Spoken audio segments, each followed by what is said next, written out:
Hello வணக்கம். இது உங்கள் சிவி ஜோன். நம்ம எப்படி இருக்கீங்க? இப்போ பார்த்தீங்கன்னா லைவில் வந்து ஒரு பயங்கரமான சண்டை, தேவையில்லாத சண்டை. திவாகர் பண்ணது பெரிய குற்றம், அது அவருக்கு புரியவே மாட்டுது. எல்லாரும் எடுத்து வைக்கிறாங்க. அதுக்கப்புறம் திவாகரை போட்டு செய்ன்னு செய்கிறானுங்க. அது என்ன நடந்துச்சு, ஏன் நடந்துச்சு அப்படின்றத பார்க்கலாம். அதுக்கு முன்னாடி பார்க்குற எல்லாருமே நம்மளோட சேனலை சப்ஸ்கிரைப் பண்ணிட்டு பாருங்கள், லைக் பண்ணுங்கள், கமெண்ட் பண்ணுங்கள், ஷேர் பண்ணுங்கள். இப்போ வாங்க இந்த வீடியோக்குள்ளே போகலாம். கெமி வந்து சமைச்சிட்ருக்காங்க. சுற்றி வந்துட்டு நம்ம கானாமிரத் இருக்காங்க, பிரவீன் ராஜ் இருக்காங்க, பிரவீன் காந்தி, சபரி இருக்கார், திவாகர் இருக்கார். அப்போது திவாகர் வந்து அவங்களுடைய நடிப்பு விஷயத்தை பற்றி சொல்லிகிட்டு இருக்காங்க. அங்கே நான் வந்து இதை கஷ்டப்பட்டு பண்ணேன், அப்படி பண்ணேன்னு வெளியுலக விஷயத்தை சொல்லக்கூடாதுன்னு சொல்லி கிண்டல் பண்ணிகிட்டு இருக்காங்க. இருந்தாலும் அவர் சொல்லிகிட்டே இருக்கார். அந்த நேரத்தில் நம்ம கானாமிரத் ரொம்ப அழகான ஒரு பாட்டு பாடுறாரு. என்ன பாட்டுனா, மனம் இருந்தால் பறவை கூட்டில் மான்கள் வாழலாம்னு ஒரு பாட்டு இருக்குல்ல, மனிதன் என்பவன் தெய்வமாகலாம். சூப்பரான சாங் நிறைய பேருக்கு வந்துட்டு ஒரு உத்வேகத்தை கொடுக்குற ஒரு சாங். கண்ணதாசன் அவர்கள் எழுதிய சாங். அந்த சாங்கை பாடுறார். பாடும்போது இவர் என்ன பண்ணுறாரு, சும்மா இல்லாமல் மொக்க சாங்க போங்க அப்படின்ட்டார். பழைய பாட்டு என்னங்க பழைய பாட்டு பாடுறீங்க, புது பாட்டு பாடுங்க அப்படின்னு சொல்லியிருக்கலாம். அதை வந்துட்டு இவர் மொக்க சாங்குன்ட்டார். வாய் தவறு விட்டாரா இல்லை தெரிஞ்சு விட்டாரா, ஒரு வார்த்தையை விட்ட உடனே எல்லாரும் வந்துட்டு கொஞ்சம் கொஞ்சமாக ஆரம்பித்து வச்சு செய்ன்னு செய்கிறாங்க. ஒரு பக்கம் பிரவீன்ராஜ் வந்துட்டு பிடிச்சிக்கிட்டார். நீ வந்துட்டு ஒரு நல்ல பாட்டு, அதுவும் கவிஞர் கண்ணதாசன் அவர்கள் எழுதின பாட்டு நீ இவ்வளோ கேவலப்படுத்துறன்னா நீ அப்போ இண்டஸ்ட்ரியவே நீ மதிக்கல அர்த்தம்னு சொல்லிட்டு அவர் ஒரு பக்கம். ஏன்னா பிரவீன்ராஜ் ரெடி பண்ணி எதிர்பார்த்துட்டே இருக்கார், இவர் எதில் மாட்டுவார்னு. அவர் ஒரு பக்கம் போட்டு கலாய்ச்சிட்டே இருக்கார். அதுக்கப்புறம் கெமிக்கிட்ட வர, கெமி நீ ஏன் ரிஜெக்ட் பண்ண வர அப்படின்னு கலாய்ச்சி ஒரு பக்கம். இவர் வினோத் வந்துட்டு இப்பார்ப்பா எல்லாரும் சொன்னீங்க அவர் நான் கலாய்க்கக்கூடாதுன்னு நான் கலாய்க்கல, இப்போது அவர் என்னை இப்படி தேவையில்லாமல் பேசிட்டாரு, நான் கண்டிப்பாக அவர் அழகிற அளவுக்கு நான் கலாய்ப்பேன், யாரும் கிட்ட வரக்கூடாது அப்படி பேசுகிறாரு. அதுக்கப்புறம் வந்து அவரும் வார்த்தை விட்டுறாரு.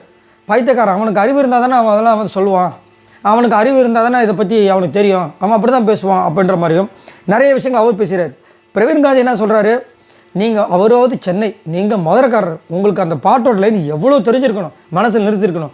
நீங்கள் இப்படி பண்ணலாமா, முதல்ல வந்து ஒரு சாரியை கேட்டுருங்க, சாரி கேட்டிங்கன்னா முடிஞ்சு போச்சு, அடுத்தது வந்து போயிடலாம்ல, ஏன் அந்த மாதிரி பேசுகிறீங்க, நீங்கள் வந்து சொன்னது வந்துட்டு யதார்த்தமாக நீங்கள் சொன்னாலும் அது தவறு தானே, ஏன்னா எவ்வளோ பேர் லெஜெண்டு அப்படின்னு சொல்லிட்டு அவர் ஒரு பக்கம்.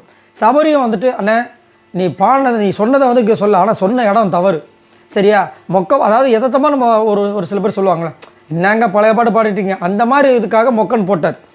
ஆனால் அது வந்துட்டு இப்போ இந்த மாதிரி ஒரு நேஷனல் டெலிவிஷனில் அவர் சொன்னது தவறான விஷயங்கள். ஏன்னா நம்மளுக்கு அந்த பாட்டை கேட்டால் ஒரு உத்வேகம், அவ்வளோ சூப்பரான ஒரு ஸ்ட்ராங்கான வரிகள்.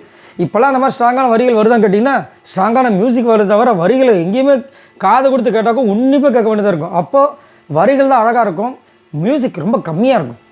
அவ்வளோ அழகாக வந்து அந்த வரிகளை வந்து கேட்டு நம்ம வந்து மனசில் நிறுத்துவோம். காதல் சாங்காக இருந்தாலும் சரி, உத்வேக சாங்காக இருந்தாலும் சரி, எல்லா சாங்கையும். ஸோ அதை வந்து சொல்கிறாங்க. அப்படியே வந்து சண்டை போது சபரி சொன்ன உடனே இவர் கோவம் வந்தது. நீ கூட தான் என்ன சிலுக்குன்னு சொன்னேன், நான் ஏதாச்சும் சொன்னேன், நீ எதாச்சும் தான் நான் சொன்னேன், நீ ஏதாவது உள்ளே வச்சா சொன்னேன், அதை நான் ஈஸியாக எடுத்துக்கிட்டேன், அதை நான் உங்களை சாரி கட்டலை. அவருக்கு உடனே கடுப்பாயிடுச்சு, நான் சாரி கட்டலை, அதுக்கப்புறம் நான் அதை பற்றி பேசினேன் உங்ககிட்ட, நீ எதுக்கு தேவையில்லாம இது பண்ணேன்.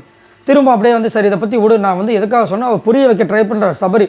எப்பயுமே திவாகருக்கு சப்போர்ட் பண்ணுற ஒரு ஆள் தான், திவாகரும் சபரிக்கு சப்போர்ட் பண்ணுற ஆள் தான். திவாகரை பற்றி ஃபுல்லாக தெரியும் சபரிக்கு. அதை ஏன்னா இவர் இந்த மாதிரி தேவையெல்லாம் பேசிகிட்டு இருக்காருன்னு தெரிஞ்சு போச்சு. அவரோட கேரக்டர் அதான், திருத்த முடியாது. அதனால் அவர் எவ்வளோ கன்சல்ட் பண்ண பார்க்குறாரு, அதுக்குள்ளே கெமி உள்ள வந்துட்டாங்க. நீங்கள் எங்கள் மூமெண்ட்டே கெடுத்துட்டீங்க, நாங்கள் எல்லாம் ஜாலியாக வந்து பாட்டு கேட்கலாம், அந்த மூமெண்ட்டை கெடுத்துட்டீங்கன்னு ஒன்று. நீ எல்லாம் பேசாத, நீ எல்லாம் முதல்ல உண்மைக்கு நின்னியா, அந்த விஷயம் தெரிஞ்சிருந்தது, ஆனால் நீ சாட்சி சொல்ல வரவே இல்லை, இதே வியானா இருந்ததுன்னா கரெக்டாக சொல்லியிருப்பாங்கன்னு அவங்களுக்கு ஏறிச்சு. அவங்க வந்து கலாய்க்க அந்த நேரத்தில் பிரவீன்ராஜர் ஏற்றுவார், ஏய் நீ எதுக்காக வந்து அவரை ரிஜெக்ட் பண்ண அப்படின்னு. உடனே என் மூஞ்சை பார்த்து பேசுங்க, திரும்ப பழைய இது ஞாபகம் இருக்குங்களா, என் மூஞ்சை பார்த்து பேசுங்க, என் வயிற்றை பார்த்து பேசுங்க. அதை உடனே இவர் எடுத்துட்டார், நீ இதெல்லாம் பேச உன்னோட விஷயம்லாம் வெளியில் அவ்வளோ பெருசாக போயிடுச்சு அப்படின்னு சொல்லிட்டு பேசி திரும்ப சபரி வந்து சொல்கிறாரு. சபரிக்கிட்ட போய் சண்டைக்கு வர, நீலாம் சிலுக்குன்னு சொன்னல, நான் எதாவது சொன்னேன்னா, நான் ஏதாச்சும் எதானே எடுத்துக்கிட்டேன், அதான் திரும்ப எடுக்காதேன்னு சொல்லி அவரு டென்ஷன் ஆகிடுச்சு. உள்ளே போகும்போது பைத்தியம் புலம்பிட்டு இருக்குன்னு சொல்லிட்டு போயிட்டார். இப்போ திரும்ப வந்துட்டு வராரு. அங்கே கெமி வந்து வச்சு செய்கிறாங்க. இப்படியே போயிட்டுருக்கு. என்னத்தை சொல்கிறதுன்னு தெரில. அதாவது ஒரு சில பேர் வந்துட்டு இவரோட கேரக்டர் அப்படி தாங்க அட்ஜஸ்ட் பண்ணிட்டு போயிடுவாங்க. எல்லாருமே அட்ஜஸ்ட் பண்ணிட்டு போக மாட்டாங்க. அதே மாதிரி இவர் இந்த கேரக்டர் தான் சொல்லிட்டு அவர் சொல்கிற வார்த்தைகளை வந்து எல்லாருமே ஈஸியாக விட்டுற முடியாது. ரொம்ப தவறான விஷயம். ஏன்னா கவிஞர் கண்ணதாசன் அவர்கள் எழுதிய வரிகள்லாம் வந்து இன்னுமே வந்து அப்பா எப்படியா எழுதினாருன்ற மாதிரி இருக்கும். அதுவும் இந்த பாட்டு எஸ்பெஷலி எவ்வளோ சூப்பரான ஒரு வார்த்தை. அதுவும் அவர் பாடினது ரொம்ப அழகாக இருந்துச்சு வினோத். மனம் இருந்தால் பறவை கூட்டில் மான்கள் வாழலாம் அப்படின்னு. அதை வந்து இவர் டப்புன்னு மொக்க பாட்டுன்னு பாடி விட்டார். இன்னொன்று கேள்வி கேட்டார் செம்மையாக வினோத். நீ கூட தான் கர்ணன் அவர்களுடைய நடிப்பை வந்து அப்பப்போ நடிச்சு காமிக்கிற, பழசுன்னு விட்டுற வேண்டியதானே? இதெல்லாம் உனக்கு செருப்பாக அடிச்ச மாதிரி இருந்திருக்கும் டக்குன்னு. அவர் இந்த கேள்விக்கு எதாவது பதில் சொல்ல முடியுமா உன்னால்? இன்றைக்கி கூட தான் காலையில் வந்துட்டு ஒரு ஓல்டு சாங் போட்டாங்க, சூப்பரான ஒரு சாங் போட்டாங்க, ரொம்ப அழகான ஒரு சாங்கு. அதுவும் பழைய படத்துனா ஏன் பிக் பாஸ் கிட்ட சொல்ல வேண்டியதானே அப்படின்னு சொல்லிட்டு போட்டு கீழிச்சிட்டாங்க. பாவமாகவும் இருக்கும் ஒரு பக்கம், எதுக்கு வாயை விடணும்? சரி வாயை விட்டீங்களா, மன்னிப்பு கேளுங்க, முடிஞ்சு போச்சு. மன்னிப்பும் கேட்க மாட்டுறாரு, என்னத்த சொல்ல. சரி, இவரை பற்றி என்ன நினைக்கிங்க? இப்போ மொத்தோடு வச்சு செய்கிறாங்க, யாரு கிட்ட நெருங்கலை, ஏன்னா தெரிஞ்சு போச்சு இவர் வாயை விட்டு இவராக மாட்டிக்கிறார் திவாகர் அப்படின்னு. உங்களோட கருத்தில் சொல்லுங்கள். பாய் நண்பர்களே.